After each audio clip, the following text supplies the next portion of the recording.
ignition switches. On. RPM switches. Set. TD switches. Normal. Doors and hatches. Closed. Light out. Strobe light. On. Restart check is complete. Clear left. Engineers, start number 2. Starting 2. Wind 310, Pilot Project Podcast. Clear takeoff. Runway 31 left.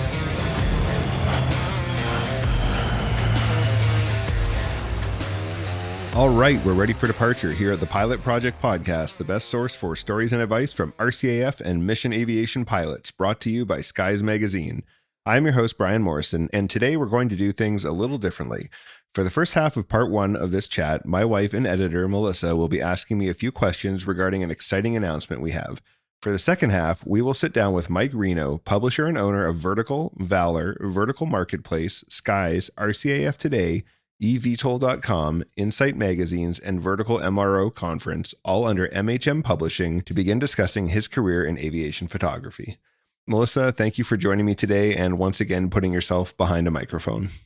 Thanks for having me back. So, Brian, you have an exciting announcement for the podcast. Can you tell us about it? Yeah. As of March 18th, we will become a weekly podcast partnered with Skies Magazine. How do you feel about this partnership with Skies Magazine? Well, when I first talked with Mike, the owner of MHM Publishing, who also does Skies Magazine in the summer, I was very humbled when he put forth the idea of becoming a weekly show and officially partnering with Skies Magazine. But now that it's really coming to reality, I'm getting really excited about it. What will be changing for the show and what will stay the same? So basically, the show is going to stay the same. We're going to aim to put out the same quality of show that we've always put out. We're still going to be focused on the RCAF, but we are going to add new types of content. So you'll notice that the new intro says the best source for stories and advice from RCAF and mission aviation pilots. So mission aviation for us is basically first responders, it's police, it's firefighting, it's medevac. It's also Coast Guard, search and rescue. So any kind of aviation that's mission based. The other thing that's going to change is we are going to start running advertising in the show. There's going to be 2 or 3 ads in each show, and that's basically helping us keep the lights on while we produce the show. Awesome. So not much change for the listener. No, for the listener, it's going to be pretty transparent. The other big change, of course, is that it'll be weekly, so they'll get even more content from us. Awesome. Is there anything else that will change? Yeah, one thing that listeners are going to notice, especially if they are checking out our social media, which they should for sure, because we put out regular content, cool videos with great quotes from the show.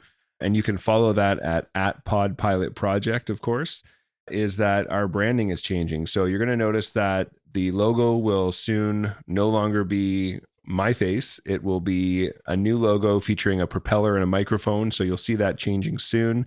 So when you see that new icon, just stay subscribed and rest assured that that is still us. What do you anticipate will be the biggest challenges moving forward? So to be perfectly honest, I think the biggest challenge is going to be the weekly schedule. It is twice the work. It's twice the content. It is also twice the ideas to come up with. So the audience can help us there for sure. If you have ideas for shows, if you have, best of all, actually a guest in mind, you can reach out to us at the Pilot Project Podcast at gmail.com, or as we said, on all social media at Pod Pilot Project. So yeah, I think the biggest challenge is going to be the workload, especially with the show now being weekly, but we are on track to meet our targets. So I'm not really concerned. What do you think the biggest opportunities will be from this partnership? So there are going to be a ton of new opportunities. So first, I have a professional media company to help with branding, advertising, to help me on business decisions.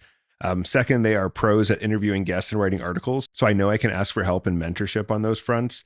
In fact, they've already been helping me out with coming up with questions for some guests that we have lined up. They're also helping me with access to guests and show ideas. And of course, we should see great growth by accessing their readers as a potential audience. Awesome.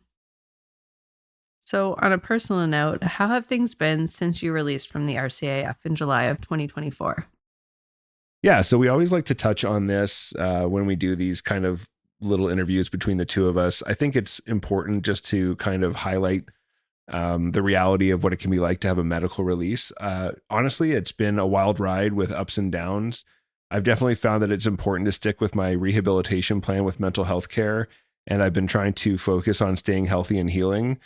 It's definitely a bit of a shock to be out, but I think overall it's going well. And to be honest, while I do miss being in, I'm also kind of relishing the feeling of being my own person and not being owned by the military. So there's good things and there's bad things. There's things I miss for sure, but it's also nice to be my own person again.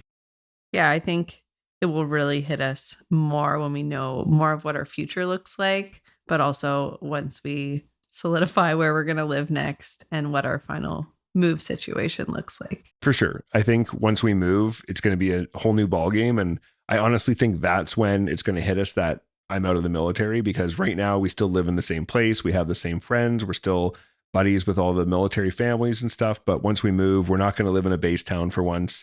All that's going to be gone. So I really think that's when it's going to hit. Definitely. What are your goals moving forward with the podcast? So I would say the first goal that I have is to keep producing the same quality of show despite the increased frequency of episodes. My second big goal is the same goal we've had since the beginning, which is growth. I really anticipate that having this partnership with Skies is going to help with that. They have tens of thousands of subscribers, and I'm really hoping that we connect with them as an audience. And of course, the final big goal will be to leverage our contacts through Skies Magazine to get access to interesting and high profile guests. Which I happen to know you have some on the docket. Yes, we do have several high profile guests coming up on the show. I don't want to give it away yet, but we have at least 3 generals coming up on the show. So super exciting for those who like to see where the future of the RCAF is going. Yeah, I would say recently I've really been conscious of the fact that we're being given access to some fairly high profile people, and having that chance to sit down, ask questions, ask about, how are things really working behind the scenes has been a real privilege. Yeah, it's always helpful when folks who are removed from that level get kind of that insider view as to why leadership's making decisions they're making and why things are the way that they are. Yeah, 100%. Okay, Melissa, thanks for joining me for the first portion of the show. I'm excited for this new partnership we're entering into together, and I'm grateful you're along for the ride with me. So thank you. Anytime. So now let's move on to the main portion of the show, where we will chat with Mike Reyno, the publisher and owner of MHM Publishing and all their publications, including Skies Magazine and RCAF Today. Mike, thanks for being on the show, and I'm excited to chat with you about your career. Pleasure to be here, Brian. Before we begin, let's go over Mike's bio. Mike Reyno is a prominent figure in aviation publishing, known for his extensive experience and passion for aviation photography. He has been involved in the aviation publication industry since the early 1990s, building a foundation that supports MHM Publishing's successful portfolio of award-winning magazines, which he began with his wife, Linda, in 2002. Mike's journey into aviation began when he was just 6, when his dad took him to the London, Ontario International Air Show for the first time in 1976. By the time he was 14, he developed a keen interest in both aviation and photography, which started to gain him recognition in international aviation trade magazines before landing his first job as the editor of Wings magazine in 1996. Over the years, he has flown in nearly 90 different aircraft types and logged more than 1,000 hours of air-to-air photography in military and civil aircraft. As the owner and publisher of MHM Publishing, based in Kitchener, Ontario, Mike oversees one of the world's largest family-owned aviation publishing companies, which produces many notable multimedia aviation brands, including Vertical, Vertical Valor, the Vertical Helicast Podcast Network, HeliTrader, Skies, and RCAF Today. Recently, MHM Publishing expanded into the event space with the launch of the Vertical MRO Conference, the first event in the world dedicated exclusively to rotorcraft maintenance, repair, and overhaul, with upcoming editions in Kelowna, BC, and Irving, Texas. Mike's dedication to aviation journalism and photography has made him a respected authority in the field, contributing significantly to the dissemination of aviation knowledge and the celebration of aerospace achievements. So, Mike, we touched on this in your bio, but what sparked your passion for aviation? Well, it actually goes back to, in 1976 was when my dad took me to the London Air Show. It's always a joke that I have with my dad is that he never taught me how to skate, but he took me to an air show. So I still don't know how to skate, but the air show, it certainly spawned on a passion for aviation. And it's something that really, I think for some people, when they went to an air show, they went off, they joined the Air Force, such as in your case. Other people's went into other sectors of aviation. But for me, my interest was going into exactly where I am today. So that was, covering the aviation and aerospace sectors, initially starting with Canada and then spreading globally. Yeah, that's interesting that it was the London Air Show that sparked that for you, because the London Air Show is also the air show I grew up going to with my dad. And it was totally formative for me. Just it was such a the London International Air Show for so long was iconic. And then it kind of went through a slump because they had a couple bad years with weather. And then I believe, has come back and is doing quite well again. So that's really cool. Yeah, it is. It's amazing to see how that show has progressed. But when you look at what air shows have done to get people interested in the industry, especially into the military, so that's why I always figure it's important for the Air Force to have presence at these air shows, so they can demonstrate to Canadians like this is what you can be part of. So I think that remains probably more important today than ever. I think it's a huge recruiting tool. It's a tough one, right? Because resources are finite. Yeah. And you have to prioritize the operations of the day and training. But man, those air shows are super useful, I think, for recruiting. Absolutely. Yeah. It's just, it's unfortunate. You wish you could see more participation by the RCAF in air shows, that you would see some of those communities that say don't get the recognition that they would deserve at air shows. So for example, TACHEL, when do you ever see a Griffin and a Chinook demonstration at an air show? We constantly see the CF-18 demo team, or you see the Snowbirds, but what you don't see are a lot of the lesser communities, which are also of great interest for people to be part of. So I'm hoping that we start to see that change as the outreach continues for the RCAF.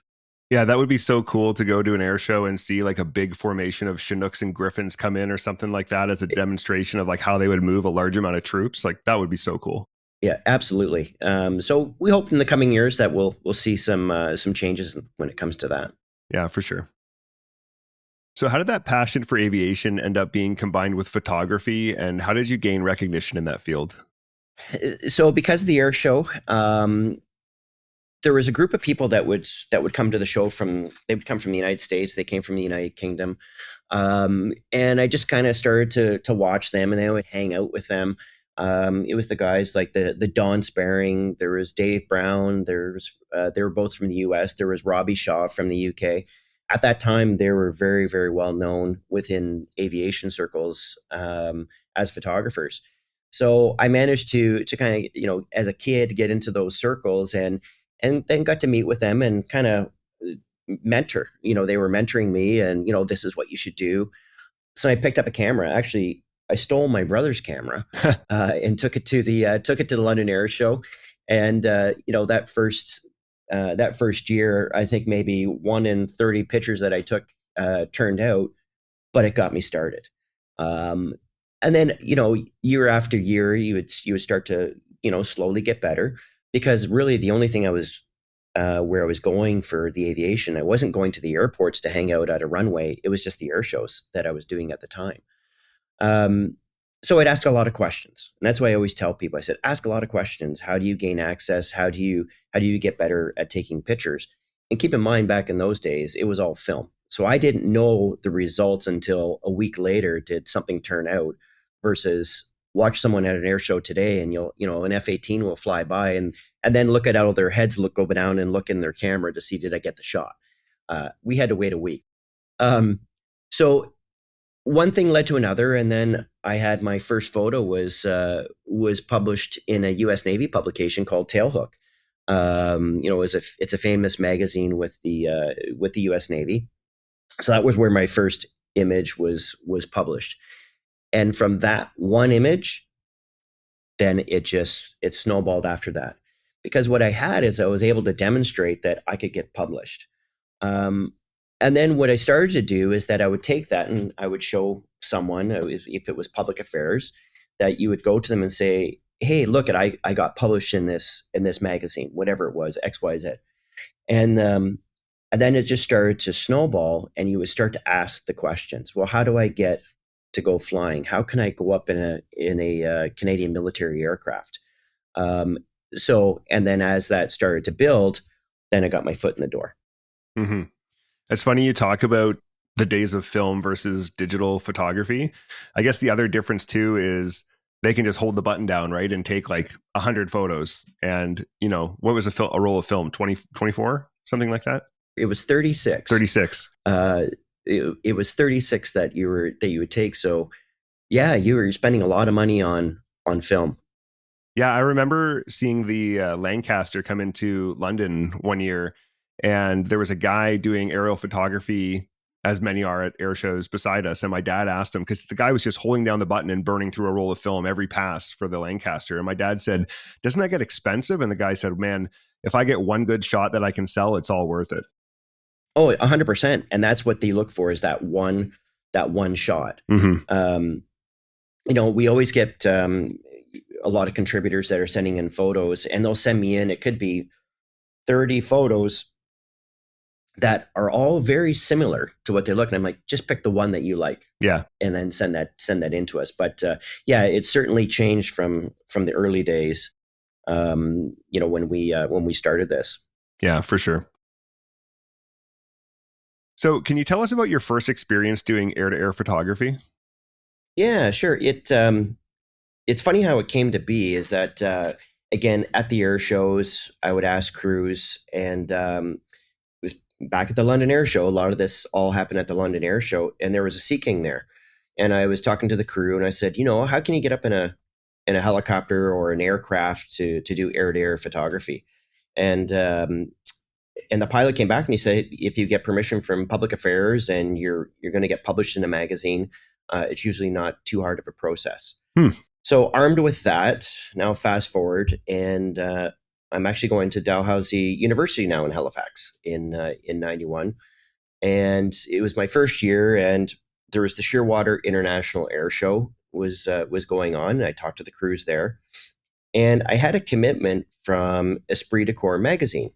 Esprit de Corps magazine was fairly new at the time, and the Sea King Squadron, so 423, had just returned from Op Friction, so Gulf War I. Okay. They had just returned, and they had converted, I believe it was 8 Sea Kings had been converted more into a surveillance type mission, almost like a utility helicopter versus the mission of ASW that the Sea King is traditionally known for, conducting that mission. And so I approached them. I said, "Hey, can we do a story about the conversion process of the Sea Kings, what the mission of the Sea Kings were when they were flying with the squadron during the operation?" And it came back, and I got an approval to go fly with them, because I had a magazine that committed to publishing the story. So it was a gentleman by the name of Lieutenant Colonel Larry McQuaw, and at that time, Larry was now the wing opso at Shearwater, but he was previously the CO 423 Squadron. So he basically took me under his wing and said, "Okay, let's go." So we did a briefing. This is what we're going to do for the photos. Came up with what we were looking for, and off we went. So it was amazing, because it was the first time where, how do you talk to the crews to say, this is what I want? I'm a newbie at this, and do I tell a pilot that he's flying too far away, or can he get closer, or all these other things? So that's basically when it started, was not long after the Shearwater Air Show, that here I am, and I'm flying off the coast of Halifax along the shoreline, and I've got another Sea King flying beside me. And that's where it all started. So what was kind of interesting is that it started with a helicopter.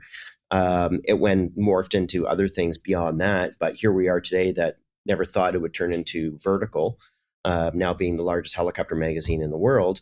But it all started with a helicopter. I didn't think it would go to what it did back then, but it was 423 Squadron. That's where it all started.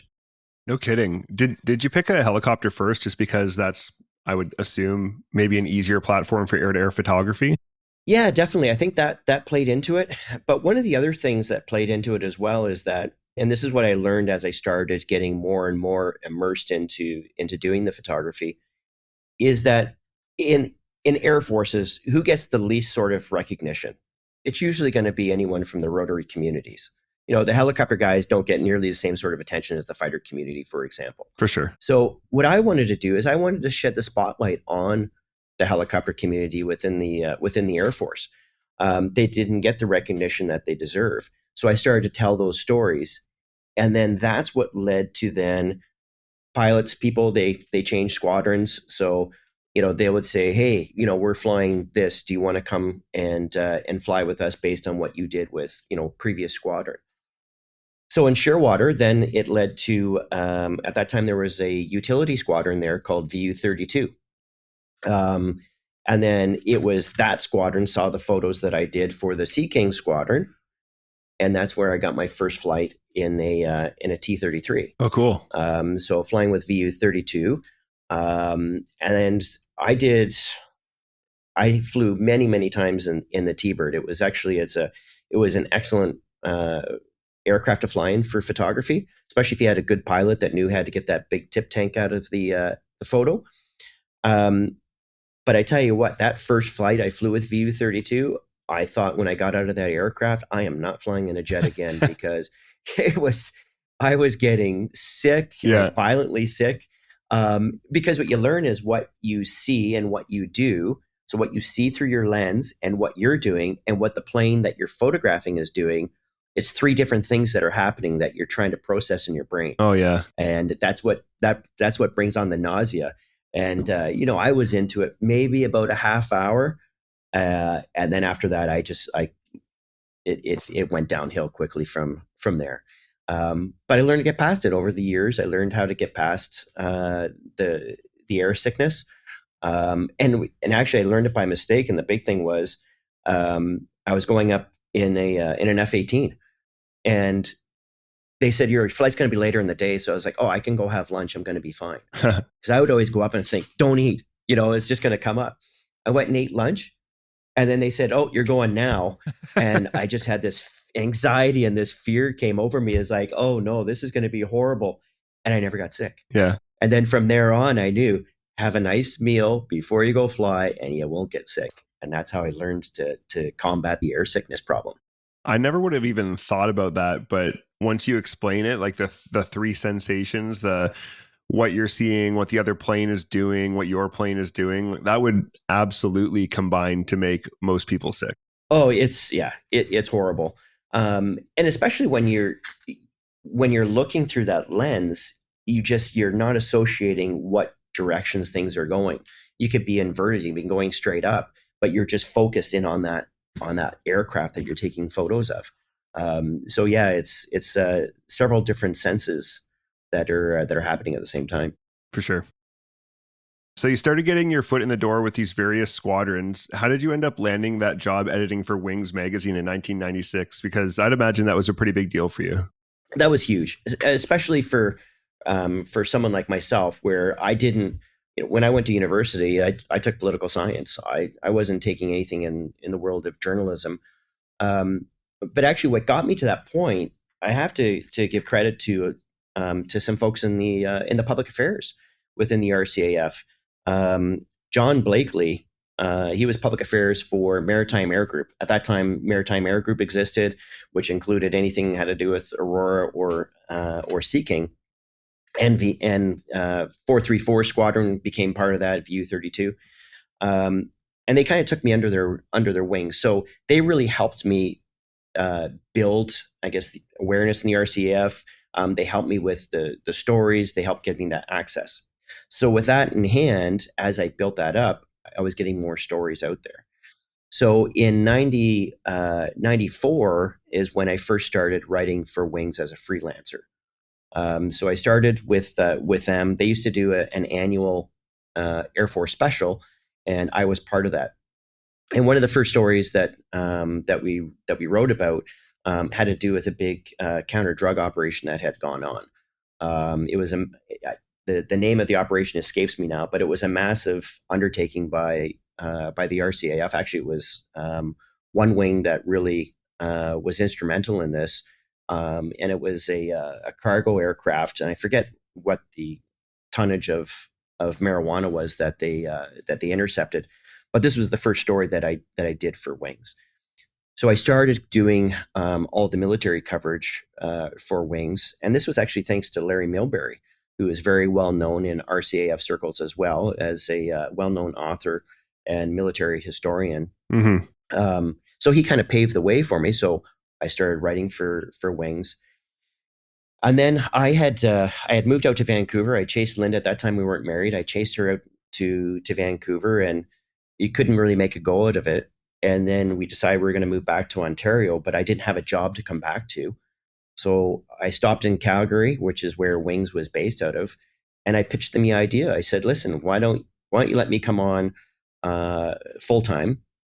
That I can start covering not just the military, but I can start covering other facets of Canadian aviation." At that time, they had Wings magazine and they had Helicopters magazine. So I pitched them the idea.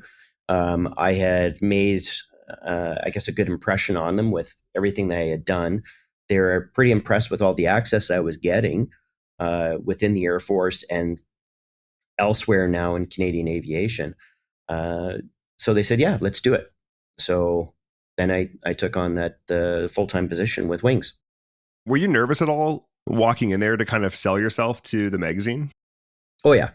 Because they never, at that time, if I recall, they didn't have anyone that was a full-time writer. Everyone was always a freelance writer at the time. But one of the things that I learned was that if you don't ask, how are you going to know? Mm-hmm. And that's how I approached everything that I did with everything I've done. But with the Air Force, I just kept on asking those questions. Yeah. Hey, I flew in this. Can I fly in that to do a story? But what was happening is that they saw that by asking those questions or by granting me that access, this wasn't because so Mike can go for a joyride in the back of an F-18 or an F-5 or whatever it was. They saw the results of what was being produced.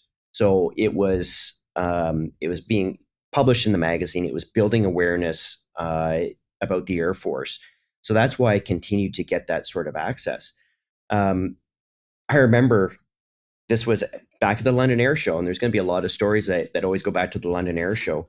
One of the things that I remembered at the time is that a lot of those photographers that I had met from the US and the UK, one of the things I noted is that none of them did this as a full-time career. Some were, police officer, one was an air traffic controller. Like they all had their own jobs that they did. But I was like, there's got to be a way you can do this full time. I mean, I love doing it. I said, there's got to be a way I can do this full time. So that's where I started to separate myself. And it goes back to, I asked those questions that no one else would ask. How do I get the access to things? So one of the things I learned is keep your mouth shut and don't tell people what you're doing. So here I am at the London Air Show. But before the show, I knew that 437 Squadron was showing up with the tanker. At that time, it was the CC-137. They were coming with the tanker, and they were going to do a demo with an F-18 and an F-5 off each wing. So I reached out to the squadron. And I said, hey, you guys are going to be at the London Air Show. What are the odds that I could get on the aircraft to do some photos? So again, I had some photos that were published under my belt, and I shared that with them. And here I am at the London Air Show, and I don't say a word. And so the crew comes out from doing their briefing, and I believe that the pilot at the time was Major Steve Jenkins. I think that's who it was. And I had talked to him before. No one knew I was talking to him. And they come out, and I'm standing with a group of photographers. And Steve looks at me and goes, all right, Mike, let's go. and I just walk out from the crowd, and I'm walking out to this tanker, and all the looks on all the other faces. And there's probably 12 of them standing there like, where the hell's Reyno going? And out to the tanker I walk, and I get in, and no one knew that I was doing it. So that was what I learned, is like ask the right question to the right person. A lot of it has to do with timing. And then it was being able to illustrate that, hey, like I'm producing content about whatever it is I was doing. Mm-hmm. So I wasn't a fan favorite when I got off that tanker after that flight. So, but that's how I learned. Just ask the questions. I used to fly with a guy who would say that the most important 3 letters in the alphabet are ASK. Yeah. Don't ask, don't get. Exactly. And that's 100%. You just ask the questions, and how do you go about doing that? And it opened so many doors. And I have to say too, is that it was all about timing. Like now to do what I did then, I think it would be a lot more difficult to try that, say, today. Mm-hmm. It's just more difficult because you can't fly. Civilians can't fly in a lot of the aircraft anymore. Like Mm-hmm. you can't fly in a civilian can't fly in the CF-18 anymore. You need U.S. State Department approval for a civilian to fly in the Hornet, for example. But it's just the barriers to entry. There's a lot more than what there used to be. For sure. And everything now is kind of, I think there's more bureaucracy around taking a passenger in general. Like there's layers of approval that have to happen. And it's a lot more, the days of, hey, can I come with you guys today? And then just walking on board are long gone. Absolutely. And the thing is now is that, there's so many different ways of disseminating information. At that time, it was a magazine. That's all there was, is that you were disseminating the information through a magazine or other printed media sources. Look at the many ways that you can disseminate information today, from what we're doing right now in a podcast to social media channels or whatever. But, Mm-hmm. The Air Force is looking and say, okay, well, where are we going to, do you have just a Facebook page or an Instagram page that, hey, we're going to provide you with this access? Or is there more that you're reaching a greater audience and not just aviation enthusiasts? Mm-hmm. So we've talked about it a little bit already, but can you tell us about the first time you flew in a military jet? Yeah, so it was, like I said earlier, it was with VU-32 at Shearwater. It's funny, the pilot I flew with was Chris Conway. And Chris is out of the Air Force now, but I still bump into him on a regular basis. And it doesn't matter who I'm talking to, but the first thing out of Chris's mouth when he sees me, he looks at whoever I'm standing with and he says, "Oh, I'm the guy that popped Mike's cherry in the back of a T-Bird." Like it's just, it always happens. But it was amazing because you had to go through several different processes to be able to get into the backseat of a T-33. So I had to take the high altitude indoctrination course. At that time, it was in Greenwood, so I had to go through that. And then, of course, when you go to the squadron, then you have to learn how to, you're learning the safety systems, so All the LC ejection stuff. seats, all the LC stuff. So you're learning all this. But keep in mind, at that time, I'm this 22-year-old kid that's going, okay, I got to learn how to eject out of this aircraft, and everything else that goes along with it. So once I got past that, and it's the level of anxiety, when you're going up in your first fast jet. But the squadron was awesome. They really bring you into the fold, and they're just like, okay, let's just go with it. But then, like I said, the air sickness comes on, and then it's not as fun as it was when you took off. But it was still an amazing experience, and that's how it started. And it really started with those first people that were willing to entrust me to do the things that I started to do by flying in their aircraft. Mm-hmm. And it was really that was the turning point where it was like, okay, these guys trust me to get in the aircraft. And then it wasn't like an aviation geek is coming into the back of the aircraft and that's all I can talk about. No, it was, I came and I treated it professionally, of that, hey, yeah, this is fun. I'm flying in the back of an aircraft, but this is also the tool that I need to do the job that I have to do. And that's how I approached it. So you experienced a significant milestone with one of my favorite jets, which is the CF-5 Freedom Fighter. How did you end up being the last civilian to fly in one? Well, so I'm going to hit rewind for just a sec to say how I got into the CF-5, the first flight. 419 Squadron was flying them at the time. And again, it goes back to because one of the guys who was on the T-Bird Squadron was now at 419 Squadron, and then I got the access. So the first flight I went on in the CF-5, it was for the 4 students. So we took up 6 CF-5s. So it was 4 A models and 2 D models. So 2 2-seat aircraft. I'm in the back of one. And this was their first training exercise to do air-to-air refueling. So it was the CC-137, and we launched out of Cold Lake. And here I am flying with 5 other F-5s with a tanker. And these guys are all learning how to plug for the first time into the basket. So it was a pretty incredible experience to watch these guys. Now in the 2-seat F5, you couldn't do air-to-air refueling, so I'm just watching the single seaters do it. So it was pretty amazing. And then I believe I did about 3 or 4 flights in the F5. But how I became to be the last civilian to fly in the CF5, it was just coincidence. AT was doing they were doing testing, and it was a new targeting pod. It was actually the first targeting pod for the F-18 at the time. Okay. The name of the targeting pod suddenly escapes me, but it was the early. It's it's not the sniper pod, but it was. Yeah, the one before.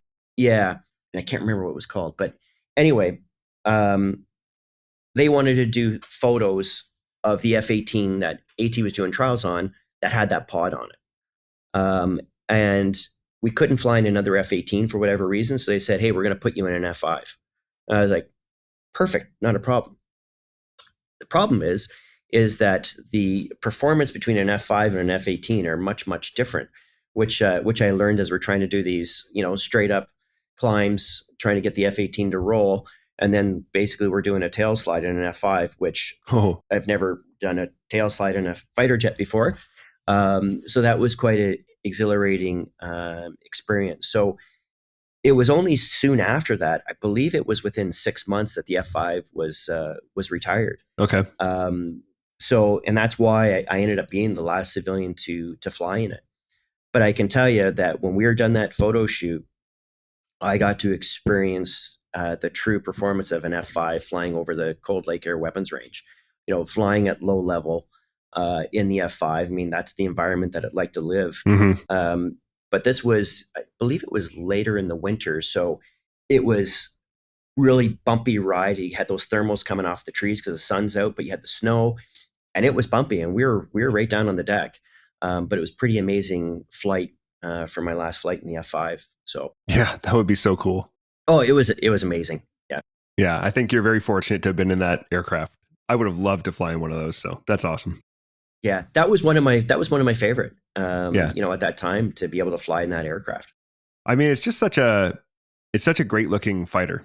Yeah, it's a sexy fighter, right? Yeah, that's what it did. It was small but mighty. Yeah, with what its capabilities were. Yeah, for sure. Your experience with fighters continued, and you were able to accumulate the most backseat time in a CF-18 of any civilian photographer. What is the coolest experience you had in an F-18? I had several cool experiences in the F-18. What kind of got my foot in the door with the F-18 community? Again, everyone's seeing the photography that I have done. It started with the demo jets. So Jim Beliveau, everyone knows he was the one that was painting all the jets. That would be the demonstration team for the year, and that's where it started. So I started photographing the demo jets. I think I photographed 12 or 14 demo jets over the years. All but I think 2 were painted by Jim and his team. So I did a lot of interesting flights in the Hornet. A lot of times what would happen is that because I had built up time in the Hornet, the pilots would put me on missions that they wouldn't typically put a civilian on, especially if a photographer, because these missions, it goes back to that air sickness. Like they would ask me, okay, can you handle basic fighter maneuvers? Can you handle if we're going in and we're doing ground attack? Can you handle that stuff? I mean, I would say yes, but at the same time, it was like, oh no, I hope I can hold it all in. Yeah. Because it's some pretty aggressive flying that's going on. And I can honestly say that at some points, it's not fun. Yeah. It's not fun when you're doing some of this, when you're a passenger. If you're the one in control, hey, it's a lot of fun. But when you're in the back holding on, it's not a lot of fun. It's work. It is work, and it's trying to know and try to see how things are happening ahead before they happen. So, some of the fun things that I did is that I would go up and I would do BFM. That was a lot of fun. One of the ones where we went out into a live weapons range, I went out with AT. This was another time I flew with AT. And we went out, they had just painted their CF-18 in AT colors. And they wanted me to get pictures of that with their tutor that was also painted in new AT colors.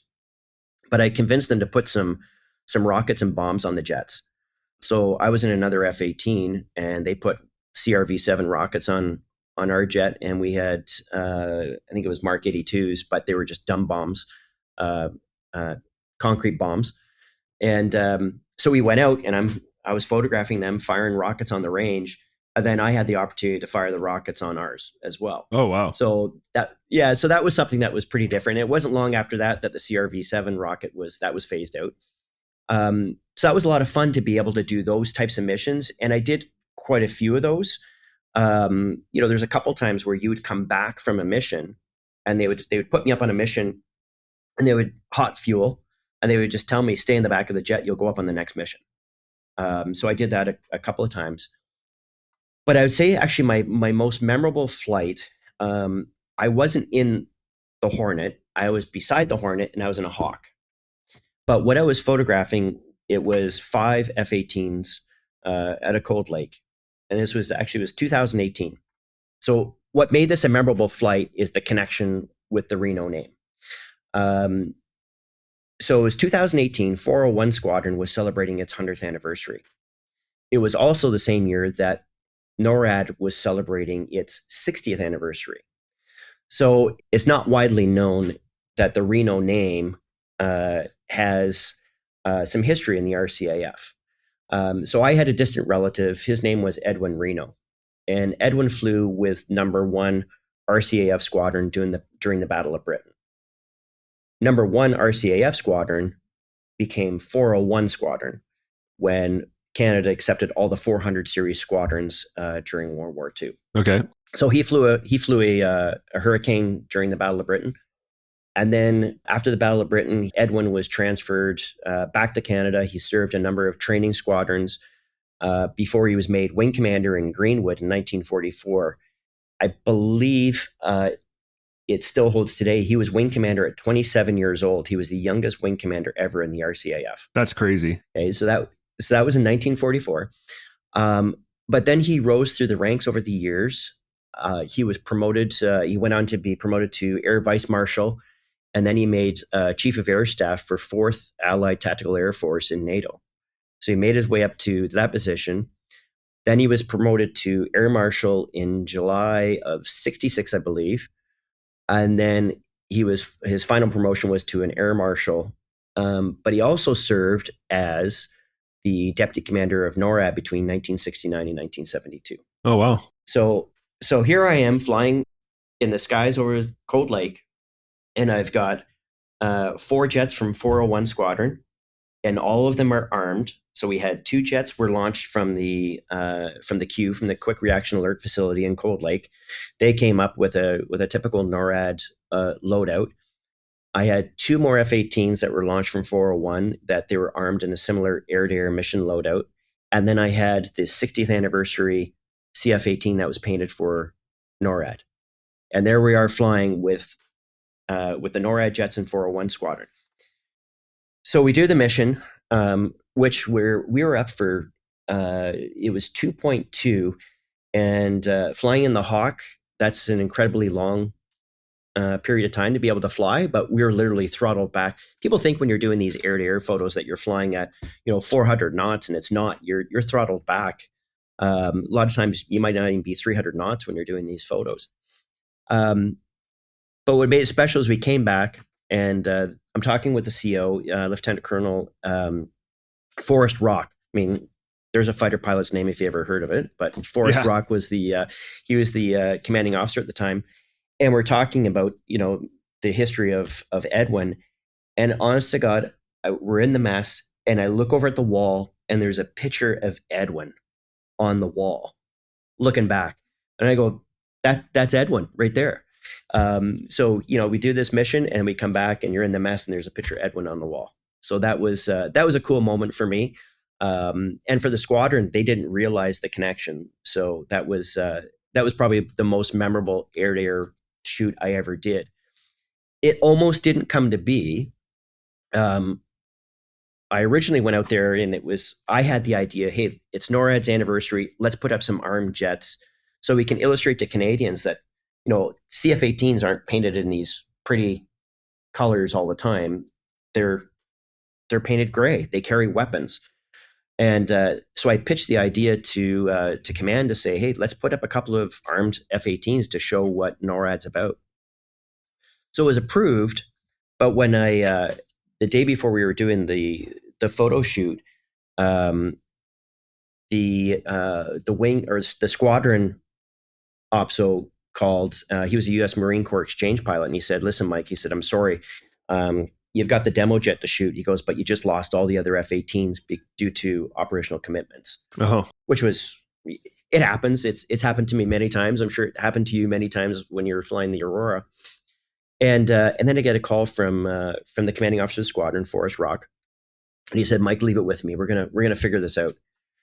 I walked into the briefing the next day, and I was just expecting, the one F-18 pilot. Well, there was 5. And he said, "Well, Mike," he said, "I didn't get you, another F-18. I got you 4 more." So, and because what they did is they said, "Hey, let's make this work." Every day you would launch the Q jets as part of a training mission. So they just worked it out that we're going to launch the Q jets during your planned flight with the demo jet, and we've got 2 other jets that have to go up on a training mission anyway. So we took all these training missions and we brought them together to do this photo flight. wow. What a story. Yeah, it was pretty incredible. But it also, again, it goes back to these guys wanted to make sure that they were getting in the magazines, and we did a big story on both, on NORAD's 60th and on the squadron's 100th anniversary. Yeah, it was kind of a everybody wins situation. Oh, 100%. And I'll tell you, like these were some of the picture that you're looking at right now, that was from that photo shoot with 401. But there's an example where it was one of the, I would say it was not challenging, but it was one of the most well-organized photo shoots we'd ever done, because we had a lot of jets moving in a lot of different directions. And to try and organize that, when you're doing, everyone's seen those typical photos where the jets are doing splits and you've got one jet pulling up into a vertical, you got one jet that's coming at you. That's a lot to do. And you've only got maybe 3 seconds to get that photo. Because when that split starts, within 3 seconds, everyone's out of frame. Mm-hmm. Then you go wings level, and then you come back in, and then you continue with your next photo. So that was a pretty special photo shoot for me. Yeah, that's interesting. And for the listeners, what we'll have to do is get Mike, when we publish this episode and we promote it on social media, we'll have to get Mike to send us some of these photos so you guys can see them, because it's he's got it up in the background, and it's very cool. So how many squadrons and fleets from the RCAF have you flown with? So I have flown with every single squadron in the RCAF minus 418 Squadron, and that's only because they were recently stood up in Comox.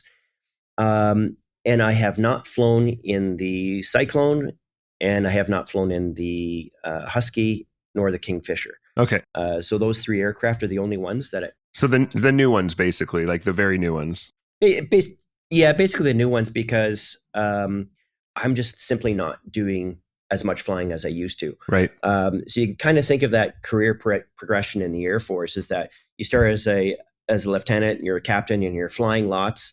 But as you continue to move up the ranks, the amount of flying that you do starts to decrease. For sure. And then before you know it, you're flying a desk. And that's essentially what's happened to me, is that as MHM Publishing has grown into what it is, we have 24 full-time employees with all the brands that we have. It's harder for me to get out as much as I used to. Yeah, that makes sense. And I do miss it. I miss it. I miss getting out there. But having said that, we've got some incredible people that are kind of filling that void. Mm-hmm. When we started this call, I was telling you that we have Derek Hayes up at Nanook right now, up in the Arctic. So he's up there, and that's something that I would have done in the past. Mm-hmm. So I'm sure eventually I might get into 1 or 2 of those aircraft, but I'll leave it to those guys to do that now. So of all the aircraft you've flown in, what was your favorite? Probably a tough question. It's a tough question, but I tell you what, and people might be surprised when I say this, I'm going to say the C-17. Oh, yeah? Yeah, I'm going to say the C-17 because it's one of those things because I've had the fortunate opportunity to experience flying in all the aircraft. So I've flown in the fighters. I've flown with the snowbirds. I mean, they've all been incredible experiences that I've had. But the C-17 is a surprise because it's an amazing aircraft. And when you're sitting in the jump seat on a C-17 and they're flying that like an F-18, it's incredible. So the best flight I had, it was the commanding officer of 429 Squadron at the time. He was doing his annual proficiency check.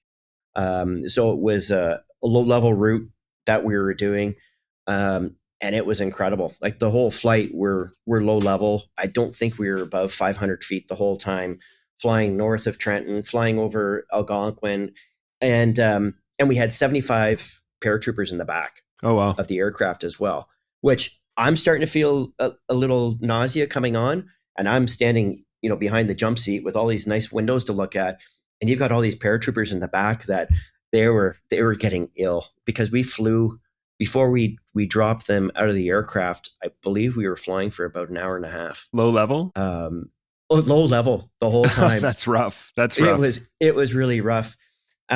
So as part of the mission, they're kicking out the paratroopers over Mountain View, but then they also go in to land at Mountain View, and I can't remember the length of the runway that's in Mountain View, but it's essentially just long enough for the C-17. Yeah. So to bring that aircraft in, they're landing it like you're landing on a carrier, and then the funny part of that mission was that. At the end of the runway, it's not big enough for a C-17 to turn around. So it's kind of like doing the 20-point turn to turn the C-17 around so we could take off. But when you're sitting in that jump seat and they go full power and you're going down the runway and then they pull up, it's incredible. You can't pull yourself out of the seat. So it's an incredible aircraft, especially when you look at the size of that, that you're flying. So that was actually, I would say, my favorite aircraft to fly in, and part of that too is because you're not with all these straps like you are in a fighter, right? So it's a little bit more mobility. Yeah. But yeah, that was a pretty awesome flight. Yeah, the C-17 is such a cool aircraft. If you've ever seen, you were talking about the short field capabilities. If anyone of the listeners has been lucky enough to see it at an air show where they demo that stuff, especially in a case like yours where it's empty, the short field landing and the short field takeoff capabilities are insane. Like you would never believe that an aircraft of that size could do that in such a short distance. No. Yeah. And that's it's incredible about that. And I think that they haven't done too many demos with the aircraft. If anything, you always see the U.S. Air Force come up to the air shows and you see them do their demo routines. But you have a team dedicated specifically to doing air show routines with that. Yeah. But yeah, it's truly amazing aircraft. It's too bad we don't have more of them. Yeah. I think the crews would agree with that. They're always in demand. Oh yeah. I believe that they are probably one of the most tasked aircraft in the RCAF fleet. Yeah, without a doubt. Okay, Mike, that's going to wrap up part 1 of our chat. Thanks so much for your time today. And thanks for being on the show. And I'm looking forward to the next one. Great. Looking forward to it, Brian. All right, that wraps up our merger announcement as well as the first part of our chat with Mike Reyno. Listeners can check out our next episode where we will finish talking to Mike all about his career flying air-to-air photography with the RCAF, including his many adventures and stories, as well as how they got into the publishing game. Do you have any questions or comments about anything you've heard in this episode? Would you or someone you know make a great guest, or do you have an idea for a show? You can reach out to us at thepilotprojectpodcast@gmail.com or on all social media at @podpilotproject. Listeners should also check out our social media channels to see our many awesome videos featuring RCAF aircraft. As always, we'd like to thank you for listening to the show and ask for your help with the big 3. That's like and follow us on social media, share with your friends, and follow us and rate us 5 stars wherever you get your podcasts. That's all for now. Thanks for listening. Keep the blue side up. See ya! Engineer, shut down all 4. Shutting down all 4 engines.